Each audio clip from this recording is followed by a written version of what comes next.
Hari ini kita akan sama-sama melihat firman Tuhan. Saya mengajak kita membaca Markus pasal 7, ayat 7. Tema yang saya berikan pada hari ini, ibadah yang berkenan kepada Tuhan. Ibadah yang berkenan kepada Tuhan. Markus 7, ayat 7, demikian firman Tuhan. Percuma mereka beribadah kepadaku, sedangkan ajaran yang mereka ajarkan ialah perintah manusia. Lalu ada di Yesaya 29 ayat 13 dan 14. Yesaya 29 ayat 13 dan 14 saya bacakan buat saudara sekalian. Dan Tuhan telah berfirman, oleh karena bangsa ini datang mendekat dengan mulutnya dan memuliakan aku dengan bibirnya, padahal hatinya menjauh daripadaku, dan ibadahnya kepadaku hanyalah perintah manusia yang dihafalkan. Maka sebab itu sesungguhnya aku akan melakukan pula hal-hal yang ajaib kepada bangsa ini, keajaiban yang menakjubkan. Hikmat orang-orangnya yang berhikmat akan hilang, dan kearifan orang-orangnya yang arif akan bersembunyi. Sampai di sini dulu pembacaan firman Tuhan. Berbahagia kita yang membaca, merenungkannya, serta mempraktekkan dalam kehidupan kita sehari-hari. Kita kembali berdoa ya. Bapa di surga, kami berterima kasih. Kami telah membaca firman-Mu, pakai hamba-Mu, di dalam segala keterbatasannya, agar firman Tuhan yang dipersiapkan Tuhan boleh menjadi berkat, baik bagi hamba-Mu sendiri yang menyampaikannya, maupun bagi kami semua yang mendengarkannya. Di dalam nama Tuhan Yesus, kami semua berdoa. Amin. Saudara, dalam pertemuan Bapak Presiden Jokowi bulan Mei yang lalu dengan pengusaha yang terkenal saat ini namanya Elon Musk ya. Dia CEO mobil yang terkenal, mobil listrik ya. Kemudian dia juga punya banyak perusahaan. Poin saya yang menarik, yang menjadi sorotan dari tanda kutip sekarang dinamakan netizen, orang-orang yang membaca internet. Dia katakan, pengusaha ini bertemu dengan presiden kita itu tidak sopan. Masa dia pakai kaos oblong, ya. Sedangkan presiden kita pakai baju lengan panjang warna putih, itu seragam dia. Yang menjadi masalah adalah, saudara, sebenarnya bukan masalah baju, kaos oblong, ataupun baju yang dipakai oleh presiden kita. Tetapi yang menjadi masalah adalah apa yang mereka sedang bicarakan. Yang paling penting, apa yang mereka bicarakan. Karena yang baju itu hanya yang kelihatan saja, pakaian. Tapi yang mereka bicarakan lebih penting karena menurut hasil, entah sudah diproses atau belum, katanya dengan pertemuan itu nanti akan ditanam modal berapa ribu, berapa juta dolar ke Indonesia, kira-kira demikian. Saudara, kita tinggalkan itu dulu. Terlalu sering, saudara, kita ini keliru. Saya terutama merasa keliru. Kenapa? Karena ketika melihat orang begitu rajin, begitu semangat, begitu hebatnya melayani Tuhan di gereja, saya pikir orang itu sudah sangat-sangat rohani. Mudah-mudahan saudara gak pernah keliru dengan demikian ya. Namun ternyata saya ini keliru, saudara. Itu sebabnya, saudara, saya tanda kutip, ada orang yang lain juga mungkin merasa kecewa terhadap perilaku banyak orang-orang yang mengaku tanda kutip percaya kepada Tuhan, tetapi dia itu mempunyai peran yang ganda. Di gereja baik sekali. Tetapi pulang ke rumah atau di luar sana, jawaban saudara sendiri kira-kira bagaimana? Jadi orang merasa kecewa. Kadang-kadang gara-gara perilaku orang-orang yang demikian, membuat orang kecewa juga kepada orang-orang gereja semuanya. Maka waktu kecil kita belajar dikatakan gara-gara satu titik rusak satu kolam susu. Bukan ya? Kira-kira demikianlah. Saudara, hari ini secara sekilas kita membaca bagaimana, itu tadi yang pertama, sikap orang Farisi terhadap ibadah, terhadap sembahyang. Siapa orang Farisi itu nanti kita akan lihat.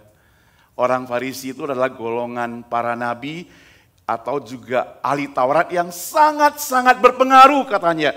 Karena mereka berpegang teguh kepada hukum Taurat, firman Tuhan. Khususnya adat istiadat nenek moyang.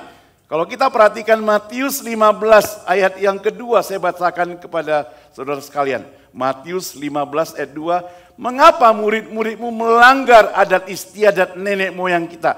Mereka tidak membasuh tangan sebelum makan. Tetapi jawab Yesus kepada mereka, mengapa kamu pun melanggar perintah Allah demi adat istiadat nenek moyangmu? Sebab Allah berfirman, hormatilah ayahmu dan ibumu. Dan lagi siapa yang mengutuki ayahnya dan ibunya pasti dihukum mati.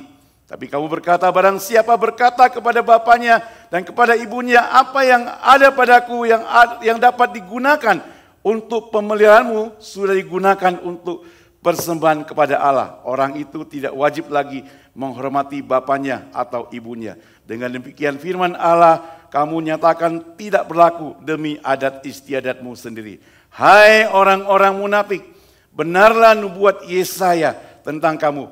Bangsa ini memuliakan aku dengan bibirnya, padahal hatinya jauh daripadaku. Percuma mereka beribadah padaku, sedangkan ajaran yang mereka ajarkan ialah perintah manusia. Itu pembacaan melalui kitab Matius, ya, Injil Matius. Saudara, jadi hukum Taurat diagungkan sekali oleh orang Farisi ini. Termasuk masalah cara membasuh tangan, makan dan sebagainya. Baik enggak mereka membasuh tangan? Baik, zaman sekarang kita selalu membasuh tangan. Salaman basuh tangan, ya. Kemudian apalagi? Mau makan kita basuh tangan. Karena takut gitu ya. Ngomong dengan orang kita juga basuh tangan. Pegang uang juga basuh tangan. Pokoknya apa saja kita basuh-basuh tangan. Sehingga yang menjual alat pembasuh tangan tuh sekarang jadi orang kaya. Saudara yang dikasih Tuhan, hari ini kita melihat ibadah yang berkenan kepada Tuhan. Bagaimana kita melihat sikap orang Farisi dan bagaimana ibadah yang berkenan kepada Tuhan sebenarnya. Saya mencatat di sini ada 3, saudara. Yang pertama, ibadah yang berkenan di hadapan Tuhan bukan sekedar ritual, tetapi dia akan bersifat spiritual. Jadi bukan hanya sekedar kita mempraktekkan, tapi juga merupakan kerohanian kita. Kalau hanya kita praktekkan, sama seperti waktu saya pertama kali waktu pertama kali kami pindah ke Surabaya, pesawatnya delay, kemudian datangnya telat, gak sempat makan malam, lalu jam 10 malam supir gereja antar ke satu tempat yang jual makanan malam, tapi makanannya antri ramai sekali, hari itu weekend, jadi ramai sekali orang. Sambil menunggu, sudah banyak orang yang bunyi krecek-krecek gitu ya. Gitu. Dia gak nyanyi, hanya ambil tutup botol bunyi-bunyi minta gitu ya. Kita kasih, waktu itu ada uang, di situ uang kecil kan 100 atau 25 rupiah saya lupa. Tapi kita gak ada yang kecil-kecil 500 lah sudah cukup besar kasih. Itu pengusahanya di situ yang jual itu, jangan kasih banyak-banyak begitu. Saya tukarin katanya. Saya bilang udah cukup, udah sekali kan. Enggak katanya, kawan-kawannya ini datang lagi katanya. Apa yang saya lakukan, apa yang kami lakukan bukan karena saya sayang, mengasihi, kasihan kepada dia, bukan. Tapi supaya apa? supaya dia cepat-cepat pergi. Jangan mengganggu aku. Saya mau makan, lagi lapar ini. Lagi nunggu makanan, ambil. 50 rupiah, ambil 100. Cepat-cepat pergi, jangan dekat-dekat sini. Jadi praktek saya, sepertinya saya orang baik. Tapi hati saya jahat, saudara. Ya. Lihat apa yang dilakukan oleh orang-orang Farisi yang tadi kita baca ini. Berulang-ulang disebut aktivitas cuci tangan. Sekali lagi, bagus cuci tangan. Tangan kita menjadi bersih, jadi sehat zaman sekarang. Tapi itu keluarnya secara lahiriah. Apa artinya tangan kita bersih, tapi hatinya kotor, saudara. Dan orang yang selalu menekankan yang di luar-luar saja, biasanya hidupnya kaku. Tadi baca koran nggak boleh, baca majalah nggak boleh. Ya. Di rumah ada kalender yang gambar-gambarnya bintang film nggak boleh. Jadi copot-copot semua. Pakai gelang nggak boleh. Pakai cincin nggak boleh. Semua nggak boleh. Jadi kan kaku kelihatannya, bukan? Nah, orang yang menekankan masalah ritual yang kaku, mereka sibuk dan sombong rohaninya. Dikatakan seakan-akan saya ini loh sudah mentaati semuanya firman Tuhan. Sudah mentaati. Orang Farisi itu menekankan semua itu. Tapi mereka mengabaikan hal-hal yang bersifat adat istiadat dan sebagainya. Walaupun tidak bertentangan dengan firman Tuhan. Misalnya tadi dikatakan menghormati orang tua. Saudara, ibadah sekali lagi bukan hanya terlihat di luar. Tadi luar biasa di sini ya. Kita memuji Tuhan dengan semangat yang sangat-sangat luar biasa. Apalagi pemimpinnya yang sudah mahir memimpin ya. Musiknya, timnya sangat luar biasa. Tepuk tangan sekali lagi untuk mereka, saudara. Luar biasa sekali. Tapi sekali lagi saudara, saya ingin kita belajar bersama. Biarlah kita yang ikut pujian, kita juga dengan semangat. Hari ini saya melihat gereja-gereja yang besar. Semuanya semangat di depan. Tapi jemaatnya yang duduk itu hanya, sini enggak, yang lain saudara. Jemaat yang duduk semuanya itu hanya nonton mereka nyanyi. Benar enggak? Mereka enggak tahu apa yang dinyanyikan, nonton mereka nyanyi. Nonton orang menyanyi, saudara. Jadi ibadah itu sudah seperti show di luar. Pulang juga gak sempat jabat tangan. Pendetanya gak kenal sama jemaatnya itu. Saya pernah datang ke gereja yang besar begitu, hampir setahun. Tapi mereka gak kenal saya sama sekali gitu. Bukan di sini ya, tempat lain sekali. Tadi Pak Edi sudah baca waktu awal Roma 12 ya, ayat 1 dan 2. Firman Tuhan berbunyi, karena itu saudara-saudara demi kemurahan Allah, aku menasihatkan kamu supaya kamu mempersembahkan tubuhmu sebagai persembahan yang hidup, yang kudus, yang berkenan kepada Allah. Itu adalah ibadahmu yang sejati. Sekali lagi dilanjutkan dengan janganlah kamu menjadi serupa dengan dunia ini, tapi berubahlah oleh pembauran budimu, sehingga kamu dapat membedakan mana kehendak Allah, apa yang baik, yang berkenan kepada Allah, dan yang sempurna. Dalam NIV dikatakan, do not conform to the patterns of this world, but be transformed.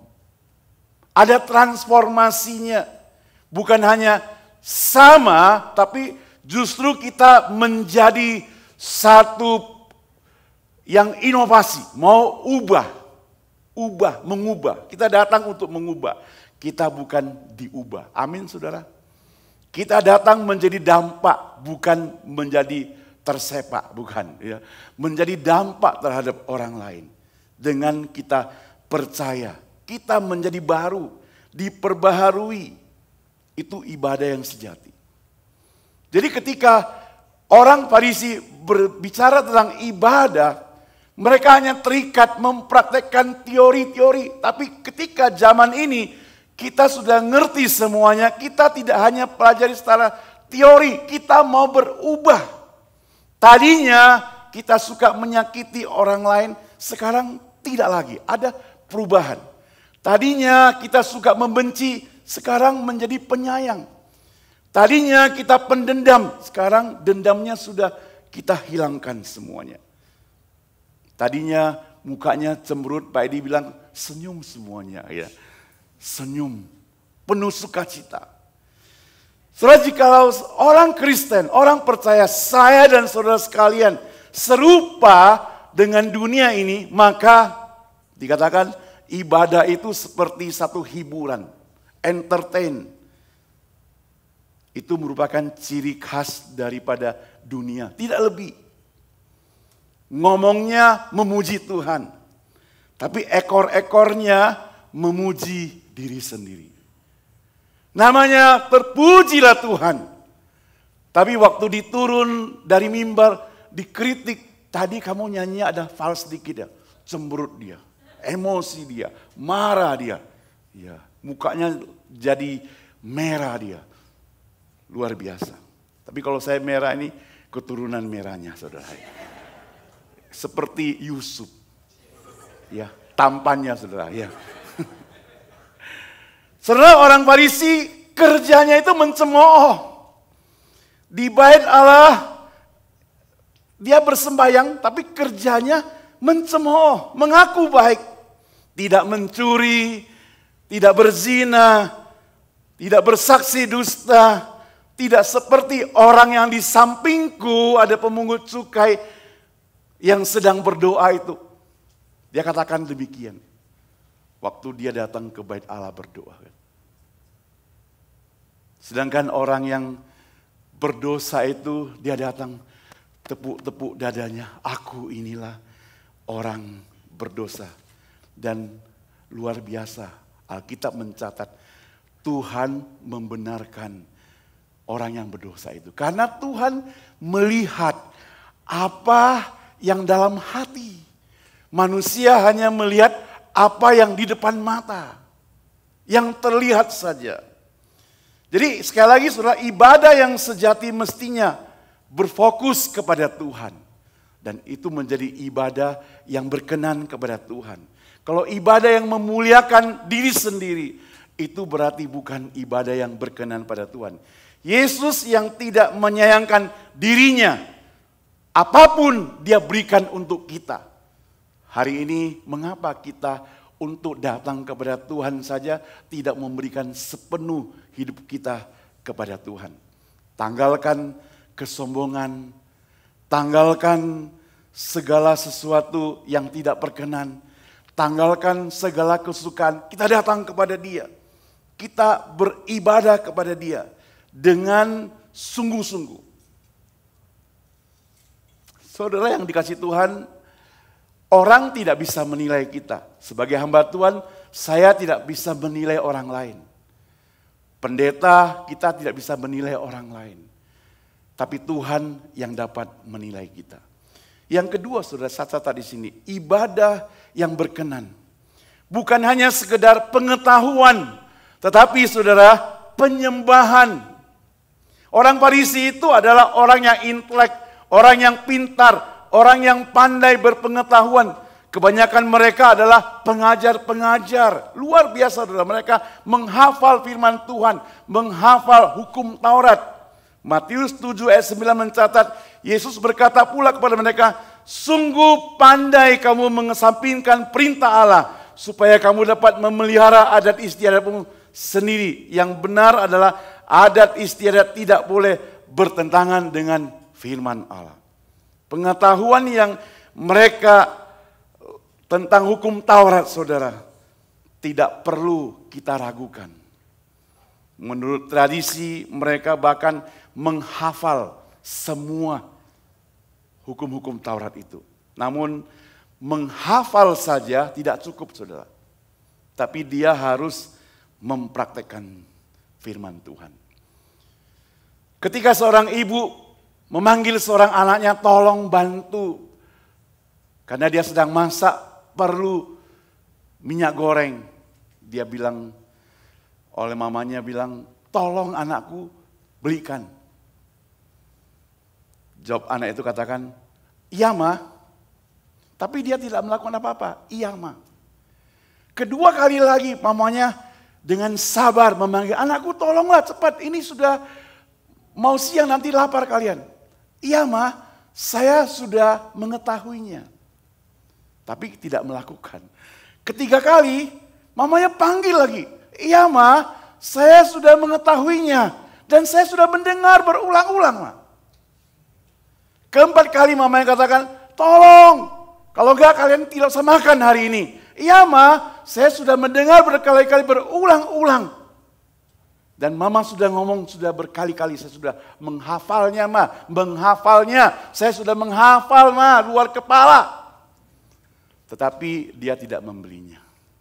Itu sama dengan orang Farisi yang menghafal, mendengar berkali-kali, tetapi tidak mempraktekannya. Kalau hari ini kita perhatikan, sama seperti saya, kalau saudara tidak mau mengaku gak apa-apa, saudara sekalian yang di luar sana, yang telah mendengarkan firman Tuhan berkali-kali, bahkan menghafalnya berulang-ulang, tapi hanya itu tidak mempraktekannya, saudara.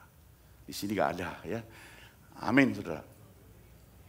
Tapi orang di luar sana, saudara, yang kita akan protes kepada dia. Klaim, kalian sudah mendengar berkali-kali di luar ya. Kalian sudah menghafalnya. Tapi tidak pernah mempraktekkan firman Tuhan. Itulah orang Farisi yang sudah mendengar, tidak pernah mempraktekannya dan mengkritiknya. Mudah-mudahan kita tidak demikian. Saudara, inilah ciri-ciri yang saya catat, saudara. Ada ciri-ciri khusus daripada orang yang kalau memakai firman Tuhan, hanya sekedar firman Tuhan, sekedar pengetahuan. Dengar khotbahnya pengen, saudara. Tapi maunya yang sedap-sedap didengar. Memberikan penghiburan, memberikan nada sukacita, menguatkan semuanya. Dia senang sekali. Tapi begitu firman Tuhan menegur, apalagi mendarat ke dalam hidupnya, artinya firman Tuhan disampaikan oleh pendeta itu tepat pada dia. Pendeta ini hari ini kok sindir saya ya. Saya gak mau datang lagi ke gereja itu. Itu pasti lagi ngomong saya itu. Itu pasti lagi sindir-sindir saya itu.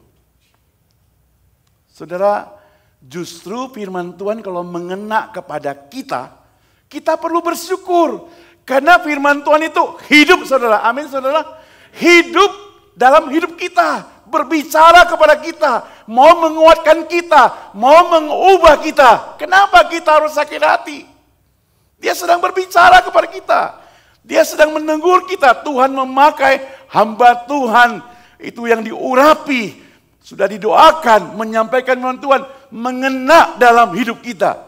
Kita bersyukur pada Tuhan. Katakan syukur firman Tuhan itu meresap dalam hidupku. Karena waktu saya belajar homiletik dikatakan, kalau firman Tuhan itu tidak mendarat, dia di awan-awan sana gitu. Gak mendarat. Tapi kalau masuk, bagi orang yang anak kecil, yang rohaninya masih kanak-kanak, baby dikatakan, marah, sakit hati, emosi. Pendetanya dimusuhin, tapi bagi orang yang dewasa, dia katakan puji Tuhan Pak Pendeta, hari ini khotbah Anda luar biasa. Menyentuh sampai sanubariku yang paling dalam. Besok aku akan berubah. Hanya Tuhan Yesus yang tidak berubah. Aku mau berubah. Berubah lebih baik, saudara. Ya. Saudara, yang kedua, contoh yang hanya sekedar pengetahuan, ikut melayani dengan semangat. Terpilih jadi pengurus gereja, bahkan majelis. Semangatnya tidak akan hilang, tidak akan pudar. Mendengar firman Tuhan katakan teguhkan hatimu, teguhkan imanmu. Dia semangat sekali, tetap setia. Bahkan rumahnya jauh pun datang. Temannya, familinya datang pun dia bawa semua ke gereja. Luar biasa. Tetapi begitu namanya tidak terpilih. Ngambek, saudara. Ya, ngambek. Ngambek itu bahasa Ibrani ya, ngambek. Ngambek. Marah dia. Kenapa aku tidak terpilih? Padahal aku bisa. Saudara, kadang-kadang sebenarnya bagus juga ada orang seperti demikian. Apa daripada dia bisa tapi gak mau, saudara ya. Gak terpilih. Tapi Tuhan kan berikan giliran. Kalau zaman dulu waktu saya masih jadi hamba Tuhan muda, sekarang masih muda sih ya, dulu. Ketemu majelis yang melayani sebagai majelis 35 tahun dengan bangga dia katakan berturut-turut 35 tahun tidak diganti, saudara. Dia merasa bangga sekali gitu. Artinya dia sedang berkuasa 35 tahun lebih dari Presiden Soeharto. Ya. Dia bangga sekali. Dan itu zaman Orde Lama. Zaman Orde Baru gak gitu. Karena kadang 1 periode, 2 periode kita ganti. Ada semangat yang baru. Tapi semangatnya baru tapi hatinya mau sakit. Itu sebabnya orang yang sungguh-sungguh beribadah, memperkenalkan hati Tuhan, tidak terpilih pun, dia tetap setia melayani Tuhan, saudara. Contoh singkat gak kita perlu bahas, Daud itu pengen sekali dirikan bait Allah. Allah tidak mengizinkan, dia tidak dipilih, tidak boleh, karena di tangannya sudah banyak darah tercurah, serahkan pada anaknya yang memberikan bait Allah. Apakah dia sewot, ngambek? Enggak. Dia siapkan segala persiapannya. Dia pilih kayu yang paling bagus, segala bahan-bahan yang paling bagus. Dia persembahkan untuk pembangunan bait Allah. Tapi ada anak-anak Tuhan, saya pernah dengar, lihat dengan mata kepala. Begitu tidak terpilih, bulan lalu sudah janji mau mendukung pekerjaan Tuhan. Tidak terpilih, dukungannya pun batal, saudara. Kok begitu? Emangnya ini gereja, ini bukan perusahaan, saudara. Kalau Elon Musk disakiti hati mungkin dia bisa batal. Gak apa-apa, itu perusahaan, itu bisnis. Ini gereja. Orang yang dewasa tidak demikian, saudara. Yang ketiga, contoh lagi, saudara. Semuanya gak di sini, saudara. Percuma saudara dengarkan sebenarnya ya. Aktif sekali membaca Alkitab. Bukan sekedar menghafalkannya ayat tersebut, tapi jangan tanya saudara prakteknya. Dia belum pernah praktekkannya. Sedikit-sedikit tersinggung. Marah. Dia yang menyakiti orang lain, dia yang tersinggung, saudara. Luar biasa, saudara. Di sini gak ada. Ini semuanya harus ada perubahan. Kalau kita mau mengaku, aku percaya pada Tuhan Allah. Sungguh-sungguh mau setia. Aku mau diubah. Sesuai dengan akal budi yang diubah oleh Tuhan. Ada transformasi. Ada perubahan yang total dalam hidup kita. Itu berarti perubahannya semakin baik. Semakin dewasa. Bukan hanya sekedar pengetahuan, tapi ada penyembahan. Amin, saudara.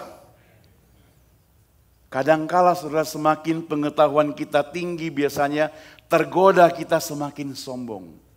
Karena menganggap lebih tahu. Satu hari di Surabaya, ada seorang ibu. Ya, pakai bajunya bagus, mewah lah. Kalau dilihat dari luar orang kaya. Kita lagi antri di airport untuk registrasi mau naik pesawat, istilahnya apa itu ya, check in ya. Panjang barisannya, dia dari belakang langsung ke depan, saudara. Hebat sekali, orang semua perhatikan dia kayak Pragawati, jalan langsung ke depan, cepat sekali, sepatunya tik-tak tik-tok gitu, seperti sepatu kuda. Dan ke depan dia langsung hadapi yang ngurus counternya. Dia bilang, ini punyaku, kasih saya duluan. Itu pegawainya bilang, Bu, sorry, antri ke belakang. Kamu gak kenal saya ya? Dia marah, matanya melotot gitu. Kamu gak kenal saya? Petugasnya bilang, gak kenal. Kamu gak kenal saya? Gak kenal, Bu. Saudara, saking sombongnya orang, kadang-kadang dia lupa dirinya. Perlu cek siapa yang kenal aku gitu.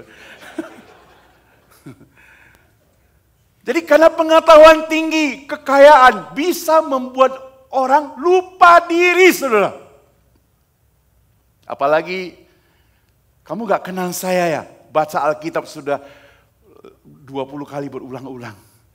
Bahkan saya sudah menghafalnya, saudara. Jangan kita merasa tinggi, hati sombong. Karena Alkitab mengatakan dalam kitab Amsal, mendahului apa? Kehancuran.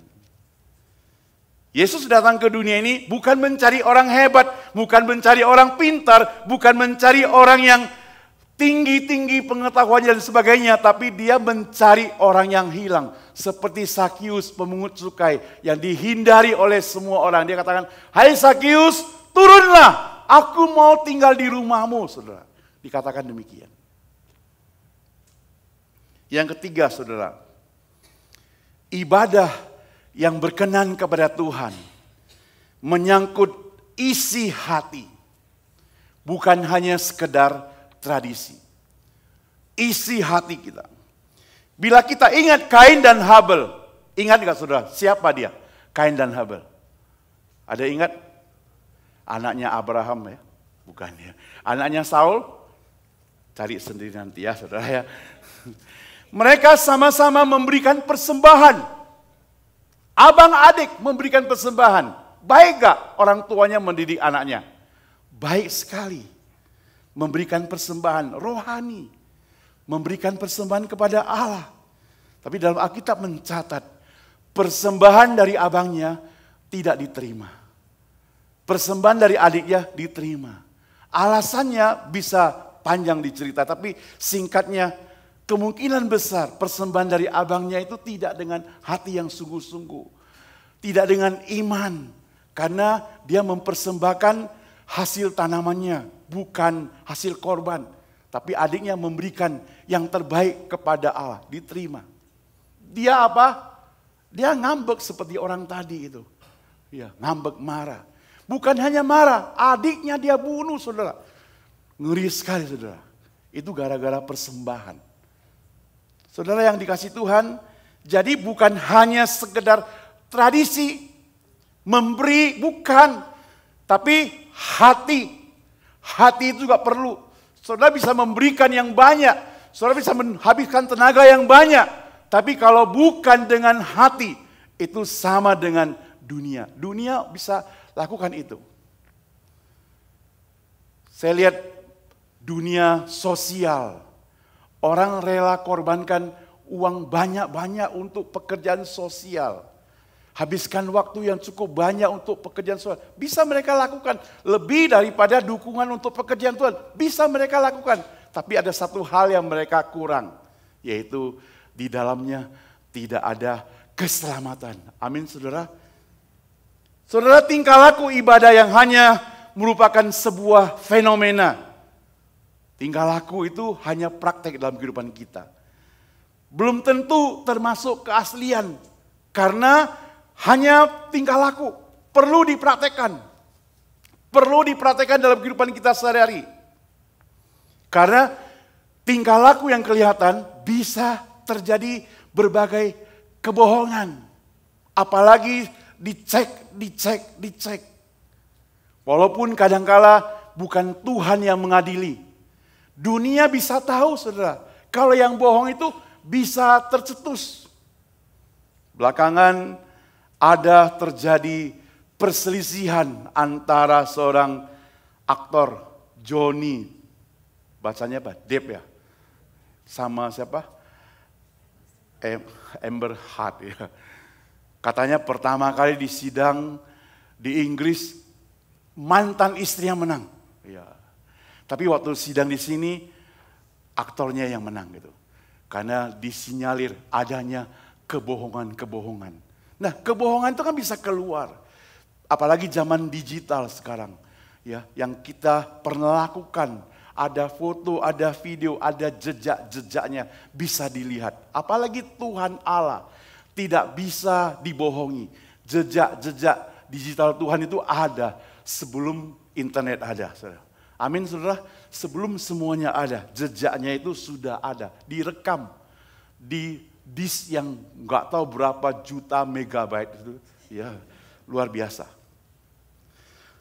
Ya, ibadah yang berkenan pada Tuhan bukan hanya sekedar dilihat orang. Tuhan Yesus menegur orang Farisi. Dia katakan, ketika ibadahmu hanya sekedar dilihat orang, engkau seperti kuburan yang di depannya itu laburan putih, bagus sekali, indah, bersih. Tapi di dalamnya, saudara, ada bangkai. Di dalamnya ada bangkai. Busuk. Isi hati kita merupakan peranan penting dalam sebuah ibadah. Jadi kalau hari ini mau ibadah yang berkenan pada Tuhan, kita tidak perlu jujur pada pendeta. Gak perlu. Kenapa? Karena pendeta bisa kita bohongi. Kita perlu jujur kepada Tuhan. Itu sudah cukup. Kalau kita jujur kepada Tuhan, otomatis kita jujur kepada pendeta dan semua orang. Benar, saudara? Otomatis kita jujur kepada semua orang. Kita hanya perlu jujur kepada Tuhan. Tuhan, saya datang kepadamu dengan hati yang hancur.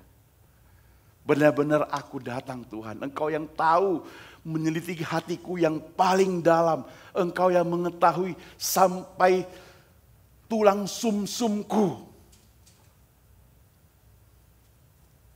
Allah mengetahuinya. Saudara yang saya kasih Tuhan, hidup kita ini, Alkitab mencatat dan firman Tuhan mencatat kita itu hidup sementara. Oleh sebab itu mari kita menyembah kepada Tuhan itu dengan memakai kesempatan yang ada. Jangan seperti orang Farisi. Ketika kita mau menyembah yang berkenan kepada Tuhan, kita harus dengan hati yang sepenuhnya. Ada sebuah quote katakan, kita itu akan menjadi ateis, mungkin bisa diperdebatkan. Kita akan jadi ateis pada waktu kita senang. Dan kita akan menjadi orang yang beragama pada waktu kita susah. Waktu kita senang, waktu kita sedang happy, kantongnya lagi tebal semuanya. Kita lupa, kita gembira sendiri, kita bersenang sendiri, lupa, banyak orang lupakan Tuhan. Tapi waktu susah, Tuhan mengapa ini terjadi Tuhan? Kita gak pernah bilang, Tuhan kenapa saya dapat berkat yang banyak hari ini Tuhan? Mestinya tetanggaku Tuhan, kenapa Tuhan? Harusnya kasihkan pada orang lain Tuhan, gak pernah. Tapi begitu kita kekurangan, Tuhan mengapa kekurangan? Kenapa tetangga banyak? Mestinya tetangga itu datang padaku mestinya punya tetangga punyaku. Kita itu seperti orangnya demikian. Oleh sebab itu, ketika kita mau hidup berkenan pada Tuhan, maka Tuhan katakan, dalam segala keadaan. Ya, kan firman Tuhan katakan demikian, dalam segala keadaan. Ketika kita mau datang kepada Tuhan, tetap bersyukur kepada Dia. Jadi menyembah Tuhan bukan pada waktu kita senang saja, tapi menyembah pada Tuhan dalam segala keadaan. Percaya kepada Tuhan bukan hanya pada waktu kita lancar-lancar saja, atau pada waktu kita susah saja, tapi dalam segala keadaan. Kalau dikatakan dalam segala keadaan itu berarti setiap saat kita datang kepada Tuhan dengan sungguh-sungguh. Karena manusia sudah jatuh dalam dosa, hidup manusia penuh dengan kebohongan. Kita bisa lakukan apa yang menjadi bagus di depan mata manusia yang lain, tapi belum tentu bagus di hadapan Tuhan. Oleh sebab itu, karena kita sadar, kita transparan, Tuhan Yesus melihat kita sampai hati yang terdalam. Tuhan melihat kita setiap hari. Tuhan Yesus melihat kita setiap saat, segala kegiatan kita di hadapan Dia tidak ada kebohongan. Mari kita datang kepada Dia dengan penyembahan yang benar. Melayani yang benar, memberikan kepada Tuhan untuk pekerjaan Tuhan dengan yang benar, dengan yang jujur di hadapan Tuhan. Mari kita tinggalkan kebohongan tersebut. Kita jauhkan semua ketidakjujuran tersebut di hadapan Tuhan. Kita bisa bohongi manusia, Tapi sekali lagi Tuhan Yesus yang telah menyelamatkan kita, yang sudah mati di atas kayu salib, bangkit dari kubur, kemudian naik ke surga. Minggu lalu kita peringati turunnya Roh Kudus memberikan kepada kita teman, memberikan pada kita sahabat yang bisa menegur, yang bisa menguatkan kita. Hari ini kita akan diperbaharui hidup kita supaya berkenan di hadapan Tuhan. Mari kita berdoa. Saudara yang dikasihi Tuhan, kita bisa mengelabui manusia yang lain, bahkan pasangan kita yang paling dekat. Tetapi di hadapan Tuhan kita terbuka, kita transparan. Di gereja kita bisa jadi orang yang baik, lebih suci sepertinya. Tapi di luar sana Tuhan tahu siapa kita. Saudara yang dikasihi Tuhan, mari saya dan saudara perlu adanya transformasi, perubahan yang benar-benar mendalam. Ada perubahan dari yang jahat menjadi yang baik. Dari pendendam menjadi pengasih. Dari yang suka bicara tentang orang menjadi suka berbicara tentang Tuhan. Dari hidup yang tidak berkenan di hadapan Tuhan menjadi hidup yang berkenan di hadapan Tuhan. Dari penyembahan kami yang salah menjadi penyembahan yang benar di hadapan Tuhan. Ampuni kami Tuhan, kalau selama ini kami keliru dan salah. Dengar Tuhan, tolong kami. Pak Edi akan menutup dalam doa. Ya Tuhan, suara hamba-Mu sudah berhenti. Biarlah suara Roh Kudus terus bekerja dalam hati kami masing-masing. Kau menegur yang perlu ditegur, menghibur yang perlu dihibur, menguatkan yang perlu dikuatkan, dan menyelamatkan yang perlu diselamatkan. Sesuai dengan cara-Mu, sesuai dengan waktu-Mu, sesuai dengan otoritas-Mu ya Tuhan. Kami minta berkatilah setiap pribadi yang sudah mendengar firman Tuhan.